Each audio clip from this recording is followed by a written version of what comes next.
इस होटल में अमेरिकी सैनिक रुके हुए थे और वहीं पर टारगेट किया गया है।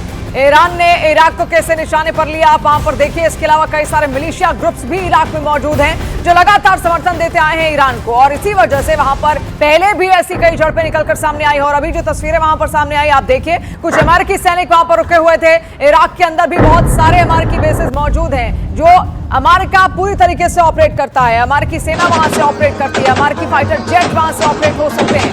और ये जो होटल था, यहां पर अमेरिकी सैनिक ठहरे हुए थे, उनको टारगेट किया गया है यहां पर। हालांकि कोई नुकसान इसको लेकर हुआ या फिर नहीं, अभी कोई डिटेल्स ऐसी सामने आई नहीं। और देखिए, अमेरिकी राष्ट्रपति डोनाल्ड ट्रंप ने ईरान युद्ध को लेकर बड़ा बयान भी दिया। उन्होंने कहा कि ईरान युद्ध जीता जा चुका है और जो लोग भी इसके जारी होने की बात कर रहे हैं वो फेक न्यूज है। तो देखिए, कई दावे अब तक सामने आए। अब अमेरिकी राष्ट्रपति ट्रंप ये कह रहे हैं कि ईरान युद्ध को लेकर उनने इस युद्ध को जीत लिया है। Won this. This war has been won.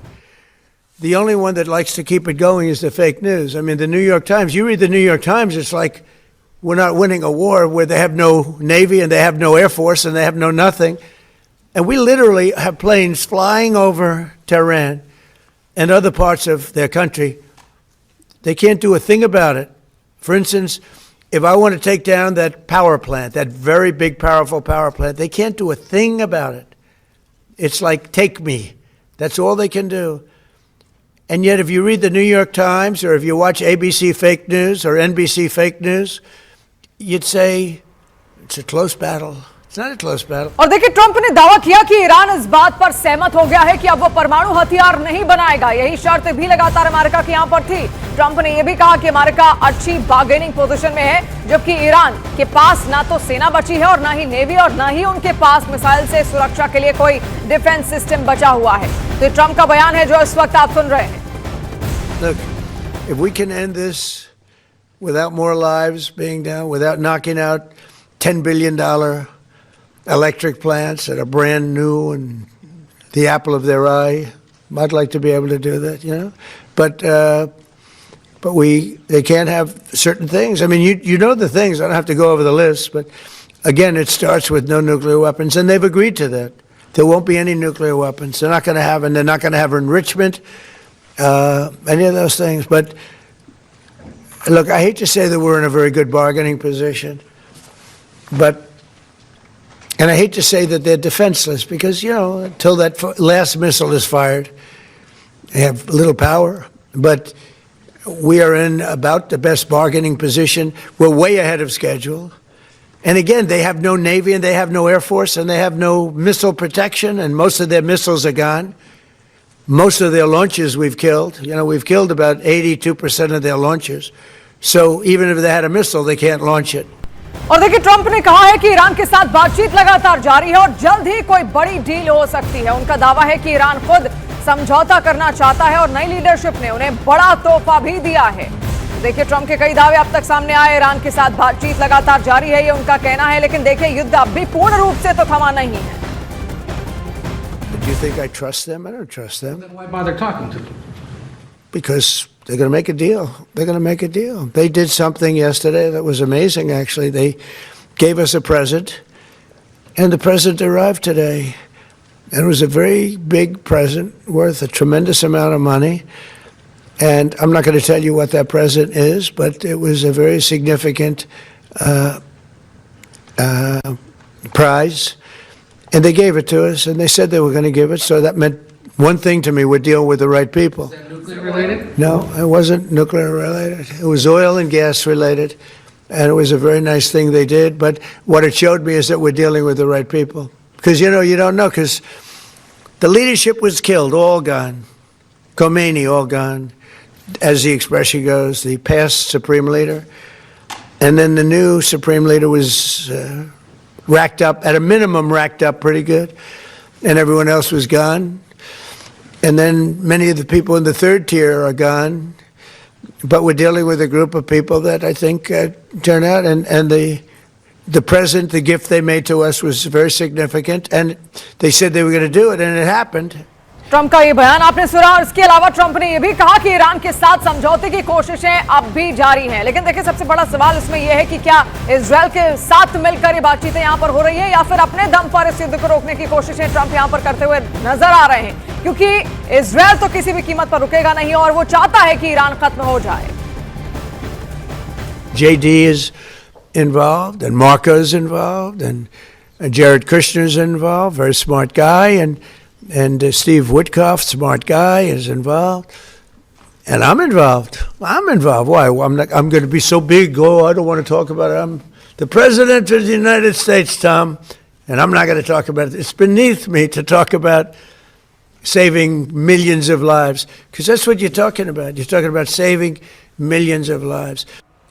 और देखिए, इसी के साथ हिजबुल्लाह का इजरायल पर एक बड़ा मिसाइल हमला भी देखने को मिला, जहां पर इजरायल के किरियात शमोना पर मिसाइल हमला किया गया है। हिजबुल्लाह ने इजरायल पर ये हमले यहां पर किए। इससे पहले भी हमने आपको यहां पर बताया हिजबुल्लाह किस तरीके से काम करता है, लगातार ईरान का समर्थक हो रहा है और ईरान से भारी भरकम फंडिंग भी हिजबुल्लाह को मिलती है, लेकिन लेबनान से वो ऑपरेट करते हैं। लेबनान एक दूसरा देश जिसकी सीमा इजरायल से लगती है, उसका जो पश्चिमी जो दक्षिणी छोर है वो इजरायल के उत्तरी छोर से यहां पर लगता है। और देखिए, वो इलाका सबसे ज्यादा संवेदनशील भी माना जाता है, क्योंकि हिजबुल्लाह उसी इलाके से ऑपरेट भी करते हैं और इसीलिए जो उत्तरी इलाका है वहां पर लगातार कई सारे टारगेट यहां पर हिजबुल्लाह की ओर से किए जा रहे हैं। हिजबुल्लाह ने फिर से यह हमला यहां पर किया है और हिजबुल्लाह का सीधा टारगेट है इजरायल को कमजोर करना। और देखिए, ईरान की तरफ से लगातार इजरायल पर मिसाइलों की बारिश हो रही है और अब क्लस्टर बम से भी हमले की खबर सामने आ चुकी है। ये लाइव तस्वीरें इस वक्त हम आपको दिखाते हैं। यहाँ पर न्यूज 18 इंडिया के कैमरे में जो कैद हुई थी, जिनमें इजरायल में ईरान के हमलों से हो रही तबाही साफ दिखाई देती है। ये तस्वीर आप देखिए, क्लस्टर बम एक साथ गिरते हैं, एक ही मौके पर कई सारे बम एक साथ गिराए जाते हैं और ऐसे में इंटरसेप्शन करना इनका बेहद मुश्किल हो जाता है। तो बज गया है फिर से यहाँ पे सायरन और अब लोग बंकरों में जा रहे हैं।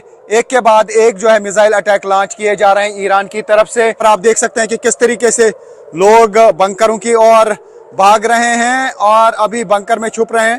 तो ये आप देख सकते हैं जोरदार अटैक लॉन्च किया गया और ऐसा लगता है कि ये क्लस्टर बॉम्ब है। ये देख सकते हैं आप, ये क्लस्टर बॉम्ब का इस्तेमाल फिर से किया गया है और ऐसा ही लगता है कि बिल्कुल हमारे सर के ऊपर से ये आ रहा है। तो बिखर रहे हैं ये बॉम्ब, बिल्कुल नीचे आ रहे हैं। जैसा कि आप देख सकते हैं, फिर से क्लस्टर बॉम्ब का इस्तेमाल किया गया और अब होंगे जोरदार धमाके।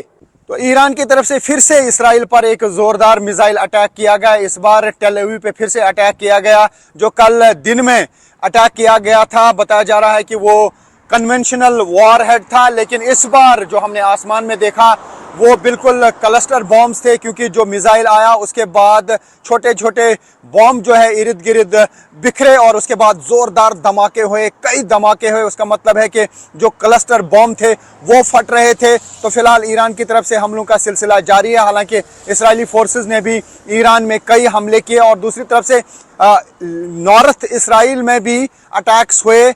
हिजबुल्लाह की तरफ से करीब 38 रॉकेट्स दागे गए नॉर्थ इसराइल पर। वहां पर एक महिला की मौत हुई है और कई लोग जो हैं वो घायल हुए हैं। 38 रॉकेट्स दागे हिजबुल्लाह ने नॉर्थ इसराइल पर और अभी अभी जो हमला ईरान की तरफ से किया गया वो टेल अवीव पर ये मिसाइल दागा गया और हमने देखा कि ये क्लस्टर बॉम्ब था। कन्वेंशनल वॉरहेड का इस्तेमाल कल टेल अवीव पे किया गया था और अब फिर से ईरान की तरफ से क्लस्टर बॉम्ब्स का इस्तेमाल किया गया।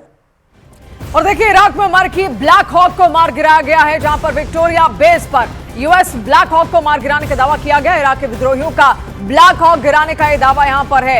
इराक में कई सारे विद्रोही ग्रुप हैं, आपको बता दें, जो ईरान का समर्थन करते आए हैं। मिलिशिया ग्रुप्स वहां पर बहुत सारे हैं। ईरान उनको फंडिंग भी लगातार करता आ रहा है। ईरान ने तमाम देशों में, हूथी हो, हिजबुल्लाह हो, इसके अलावा हमास हो या फिर ये मिलिशिया ग्रुप्स, इनको लगातार उसकी ओर से फंडिंग दी जाती है ताकि वो खुद को और ज्यादा मजबूत रख सके उन तमाम क्षेत्रों में। और ऐसे में आपको ये भी तस्वीर भी जो इस वक्त हम आपको दिखा रहे हैं, उन्हीं ग्रुप्स की ओर से ये अटैक यहां पर किया गया। छोटे मोटे कई सारे अटैक्स वहां पर इनकी ओर से किए गए हैं ईरान के समर्थन में। और आप देखिए, जो खास तौर पर हमारे की बेस है वो उनके टारगेट पर है। और पश्चिमी एशिया में जारी तनाव के बीच भारत सरकार ने देश में ईंधन सप्लाई को लेकर देखिए बड़ा भरोसा दिया है। पेट्रोलियम मंत्रालय की संयुक्त सचिव सुजाता शर्मा ने कहा है कि देश की सभी रिफाइनरी पूरी क्षमता से काम कर रही हैं और पेट्रोल और डीजल का पर्याप्त स्टॉक मौजूद है। घरेलू एलपीजी का उत्पादन बढ़ाया गया है, जबकि कमर्शियल एलपीजी का आवंटन 50% तक बढ़ा दिया गया। सरकार ने साफ कर दिया है कि कुछ इलाकों में पैनिक बाइंग की खबरें आई हैं, लेकिन लोगों से अपील है कि घबराकर खरीदारी ना करें। वहीं स्कूल, कॉलेज और कैंटीन में पीएनजी कनेक्शन 5 दिन में देने के निर्देश भी जारी कर दिए गए हैं। महायुद्ध के बाद से देश में लगातार पेट्रोल, डीजल और गैस ने संकट की अफवाहें फैलाई जा रही हैं, जिसके बाद केंद्र सरकार ने लोगों को यह बड़ा भरोसा दिया और पैनिक खरीदारी से बचने की अपील की है। All the refineries are operating at high capacity with adequate crude inventories. We have sufficient stock of petrol and diesel. Refineries, the domestic production of LPG has been stepped up in the refineries. We have more than 1 lakh retail outlets, and there is normal operation on all the retail outlets. और देखिए, पश्चिम Asia संकट को लेकर मंत्रियों के समूह यानी कि जीओएम की एक अहम बैठक भी हुई, जिसमें खाद को लेकर पेट्रोलियम और गैस के हालात की समीक्षा की गई। प्रधानमंत्री मोदी की मौजूदगी में गृह मंत्री अमित शाह, विदेश मंत्री एस जयशंकर, उर्वरक मंत्री जेपी नड्डा और पेट्रोलियम मंत्री हरदीप सिंह पुरी ने हालात का जायजा लिया। सरकार ने भरोसा दिलाया है कि खरीफ सीजन के लिए खाद का पर्याप्त स्टॉक मौजूद है और जरूरत पड़ने पर नए स्रोतों से आयात किया जा रहा है और साथ ही गैस सप्लाई में कमी के असर को भी वैकल्पिक व्यवस्था से पूरा करने की तैयारी है। और वहीं देश में देखिए, गैस इंफ्रास्ट्रक्चर को तेज रफ्तार देने के लिए केंद्र सरकार ने बड़ा कदम उठाया। पेट्रोलियम मंत्रालय ने प्राकृतिक गैस और पेट्रोलियम उत्पाद वितरण आदेश 2026 को तुरंत लागू कर दिया है। अब पाइपलाइन बिछाने के लिए मंजूरी में देरी नहीं होगी। तय समय सीमा में जवाब नहीं मिला तो डीम्ड अप्रूवल मान लिया जाएगा। सिंगल विंडो सिस्टम से पूरे देश में एक समान प्रक्रिया लागू होगी और अवैध वसूली पर भी रोक लगेगी। सरकार का लक्ष्य है भारत को गैस आधारित अर्थव्यवस्था बनाना। और गैस इंफ्रास्ट्रक्चर के लिए देखिए, सरकार का बड़ा कदम भी यहां पर सामने आया। पाइपलाइन बिछाने के लिए जल्द मंजूरी भी मिलेगी। सिंगल विंडो सिस्टम से देश में एक समान प्रोसेस लागू किया जाएगा ताकि किसी को कोई भी दिक्कत यहां पर ना आने पाए। तो लगातार सरकार भी अपनी निगरानी यहां पर बनाई हुई है और सारे हालातों पर सरकार की नजर है। और ऐसे में जैसे प्रधानमंत्री ने कहा कि हमें टीम इंडिया बनकर यहां पर उभरना है। अब देखिए, उत्तर प्रदेश में एलपीजी की कालाबाजारी को लेकर एक बड़ा एक्शन भी देखने को मिला। योगी सरकार ने एलपीजी की कालाबाजारी के खिलाफ प्रशासन को सख्त एक्शन लेने के निर्देश दिए थे, जिसके बाद अब तक प्रदेश भर में 12,700 से ज्यादा निरीक्षण और छापे मारे गए हैं, जिसमें 177 एफआईआर दर्ज की गई और 16 लोगों की गिरफ्तारी हुई है। सीएम योगी के निर्देश पर प्रशासन ने 4,000 से ज्यादा गैस वितरकों की डिलीवरी पर कड़ी निगरानी रखी। खाद्य आयुक्त कार्यालय में 24 घंटे कंट्रोल रूम एक्टिव कर दिए गए हैं, जबकि जिलों में भी मॉनिटरिंग तेज कर दी गई है। सरकार ने लोगों से अपील की है कि वो गैस संकट की अफवाहों पर ध्यान ना दें। और देखिए, स्ट्रेट ऑफ हॉर्मुज खोलने की तैयारी अब तेज हो चुकी है। ब्रिटेन और फ्रांस की अगुवाई में एक अंतर्राष्ट्रीय कोalition बनाया गया है, जिसमें अमेरिका भी शामिल है। इसका मकसद है ईरान द्वारा